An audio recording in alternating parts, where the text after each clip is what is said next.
Hey Big Red 1 Carolinas, how's it going? We're here with another video today. We're going to go over the M7 rifle grenade attachment and show our rifle grenadier kit. This is Private First Class Gonzalez.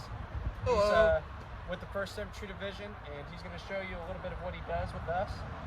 Before we get too far into it, we're prepping up for an event coming up next weekend. We're doing the Battle of the Bulge, but we're repatching ourselves to the 28th Infantry Division.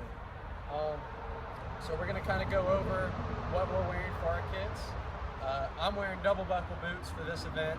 I'm wearing wool trousers, M41 field jacket. It's also going to get patched with Tech Sergeant ranks and 28th patch. I'm doing a platoon sergeant role for this event. And with Private First Class Gonzalez, he's got his 1928 haversack. He's got his cartridge belt, 41 jacket, his 1938 leggings and rough outs. He's also got his general purpose bag. He carries his rifle grenades in there. This is the M17A1 impact fragmentation grenade. We have dummy grenades that we can use during events. Just like that. Yep. Also, Private First Class Gonzalez, he is carrying the M1 Garand. You present your piece. You can give us a little bit of history about the M1. Private First Class Gonzalez, he's going to tell you a little about the M1 and its history. This is the M1 Garand, was a standard service rifle for the United States during World War II, but you all knew that. It was adopted in 1939 after being designed by a Canadian American named John Garand. It's chambered in 30-06, feeds from an internal magazine, which is fed in itself by a 8-round hemlock clip. Semi-automatic, gas operated, good time. Awesome, and how does that M7 grenade attachment work when it's connected to your rifle? So, pull it out.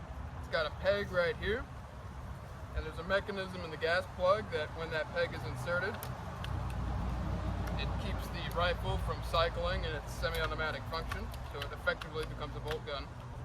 It locks onto the bayonet lug right there, and I get it. Just tap it.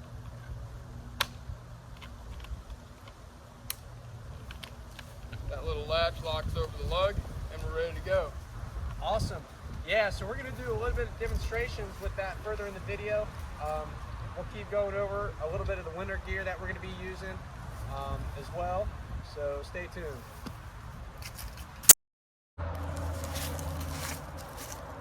Alright guys, so we're going to go over a few of the uniforms that we're going to wear during this event. So 28th Infantry Division was pretty, just like the 1st Infantry Division, they were a frontline combat unit. They didn't really come off the line really at all. So guys that, you know, were veterans to the unit already, they had what they had when they first got into Europe. So they had 41s, they had just regular wool pants still, the shirts, of course. You know, as replacements started filling into the lines, they started getting 1943 uniforms, 1943 jackets, stuff of that nature. Double buckle boots, as you can see that I'm wearing here, opposed as to the 1938 leggings. But you know, at this time of the war, late 44, you know, you still saw a mix of the uniforms. So we're going to show you a few of the different uniforms that we have. I don't have everything out. Our trailer's a mess right now, so we're going to show you a little bit of our stuff here. So he's going to hand me off. We're going to go over one of the personal items that a GI was issued that would go under their jackets. It's going to be the 5-button sweater. So if you can show me that. So right here was a GI sweater. These were really comfortable. Actually, I love these a lot. I'd be wearing it right now, but it's not cold enough for me to be wearing it. I'd be sweating my butt off. But these would go under the field jackets, very warm. Some guys would wear them under their wool shirts and put them over top. However, I like wearing this over my wool shirt and under my jacket. So the next item we're going to go over is the 1943 field jacket. If you could hand me one of those.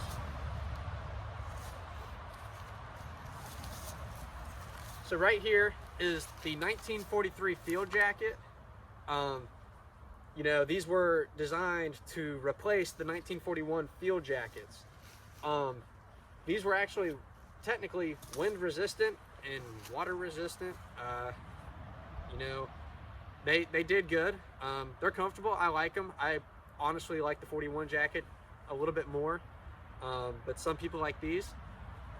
These did, not all troops got them, and some didn't wear it with it, but these came with a 1943 jacket liner. I believe they were like fur on the inside, something like that. Yeah, whatever it was really really and comfortable. Sometimes you would see troops with it on rather than the 43, or sometimes both. But these are really good jackets as well. These would be seen later in the war, obviously. Late 1944, early 45. Next thing that we're going to go over is another personal GI item. It's going to be the scarf. It's a wool scarf. You'll see a lot of pictures of these with GIs. A lifesaver for the neck, obviously. Got one on right now. Yeah, Private First Class Gonzalez has one on as well. Just another really good personal item. The event that we're doing next weekend, it's supposed to be very cold. It's supposed to get down to like 18 degrees. So we are definitely going to be needing all of this stuff. We have GI blankets. We just purchased a pyramid tent, so we're going to be having that. We're going to try and have heaters. Might be a little farby, but I'd rather have that than freeze my butt off. Another thing that we have is a wool overcoat, and I'll show you now. So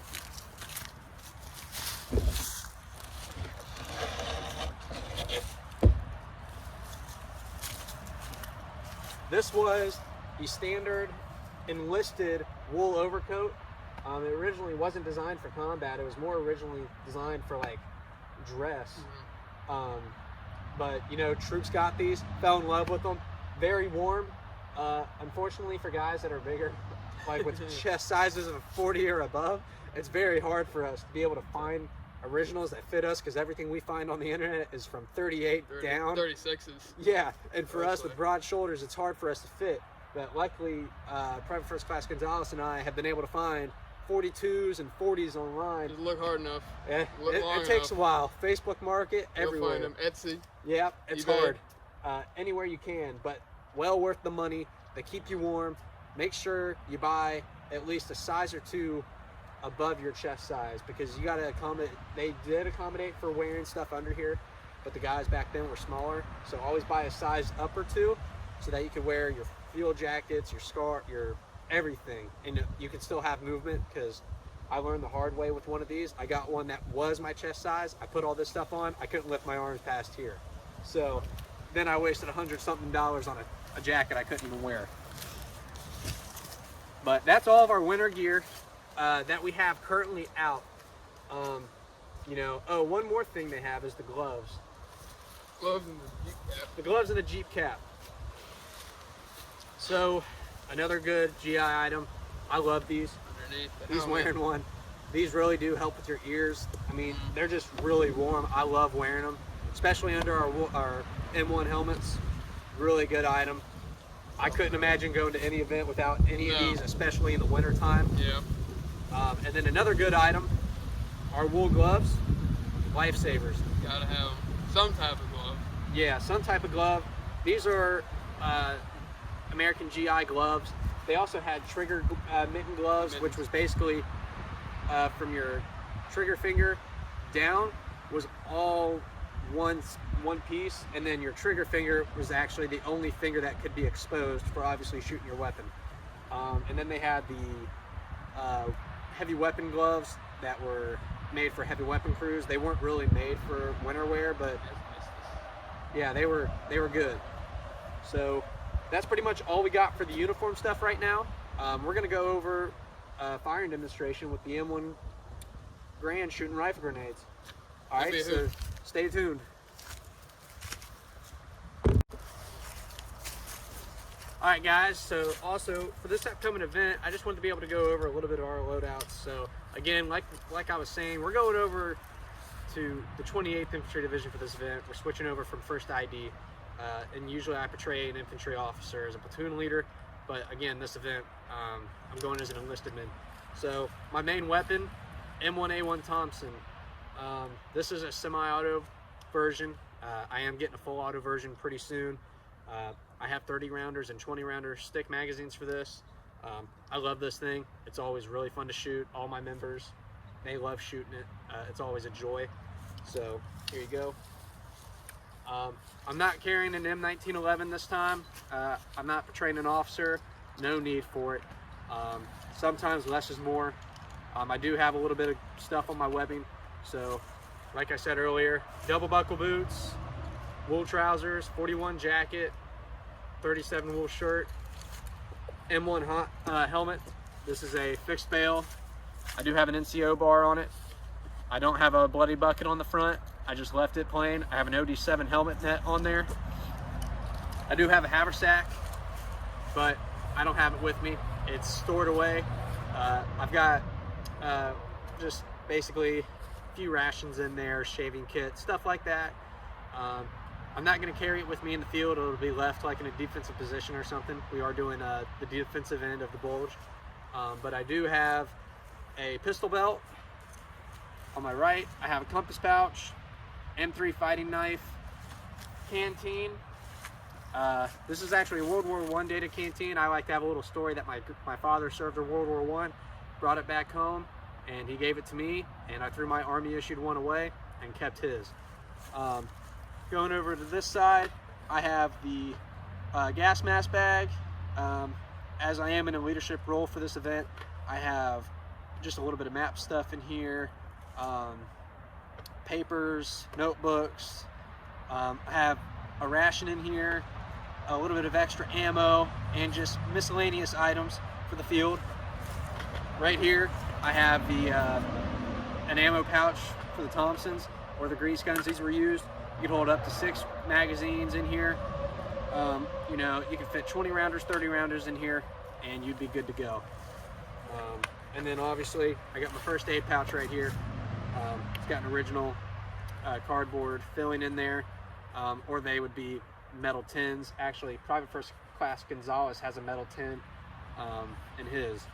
So that's a little bit of my kit for this event, and you already saw his, but he'll be going as a rifleman. As a rifle grenadier, hopefully we can take out some Germans with it. So that is all, and we'll see y'all later.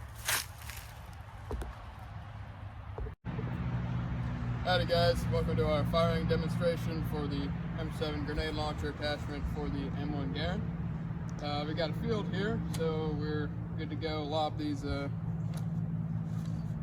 practice grenades. Now the first step for getting your rifle configured for the rifle grenade is to empty your traditional ball ammo. So you just pop out, hit the release. Then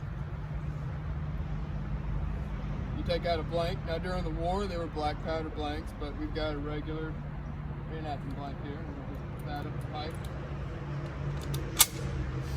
And then in my accessories pouch I have my adapter. We already talked about what it does exactly. But this lug gets inserted into the gas plug, cuts off the gas flow, so it gets rid of the semi-automatic function.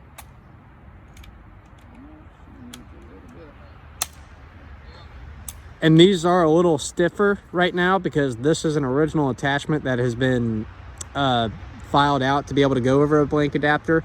Usually they go on pretty quick. And we have our latch right here, locks onto the bayonet lug. Now we're ready to go. We'll take out one of our practice grenades, your M9A1. Now traditionally, these would be a lot tighter on the adapter, so you'd have to screw it on, but in our case, it's pretty loose. There's a series of numbers here. Starting at 2, 3, 4, 5, and 6. Now the further you screwed it down, the more oomph you got out of it. This one likes to sit all the way down here, and at that setting it's fired from the ground, the butt of the rifle, like that. Out up here it can be fired from the shoulder. Now at the higher settings it could be fired from the shoulder, about here, but this one likes to sit way down, so we're going to simulate a high power launch, which had to be fired from the ground, or you'd run the risk of breaking the shoulder. So we just come down here, make sure it's just situated. We got one in the pipe. Safety's off. Get it nice in there. High angle back. And let her rip.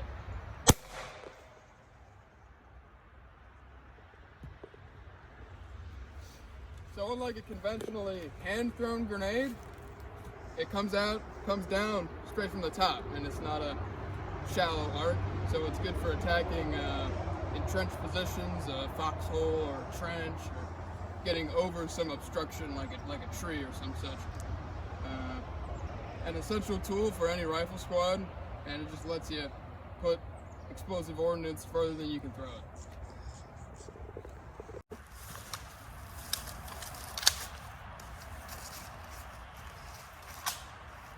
Alright guys, so that was a demonstration of our rifle grenades. I might be able to edit in the video. I wasn't able to get them out, but I have inert original grenades that I can show. They had the M17, which was the fragmentation impact grenade. There was a safety pin that you'd have to take out, and then it was impact detonated from there. They had the M9A1 anti-tank, pretty much a Panzer III. You might be able to penetrate the rear of the armor, or if it was coming up a defilade, you'd be able to hit from under it, but it could take out Kubel wagons and half tracks and stuff like that. And then you had the Mark II hand grenade, the pineapple grenade, which regular infantrymen would use, but it would be on a mount or a modification, and basically you'd have to twist it on, as he was saying, pull the pin, and then from there it was time fused after you fired. So it was held on by like a clip, and and the spoon would flip. Yeah, as soon as you would fire it off the end of the rifle, the inertia would let the spoon fly off, so then it would either reach your target and explode, or if it was in the air long enough, it would be airburst, pretty much. So that concludes our video. So we appreciate you tuning in with us. We kind of went over a few different things, but we have a few videos that we want to go over in the future. We have field phones and switchboards we want to go over with. We have the M1A1 Thompson. This one is a auto ordnance semi-auto, but we're about to get a fully auto blank fire gun, so we're going to be able to demonstrate that. And we have several other ideas that we want to be able to branch out to y'all, that we want to go over. We want to share this stuff with you. It's what we like to do and we love it. So stay tuned for the next video, and see y'all later. See ya.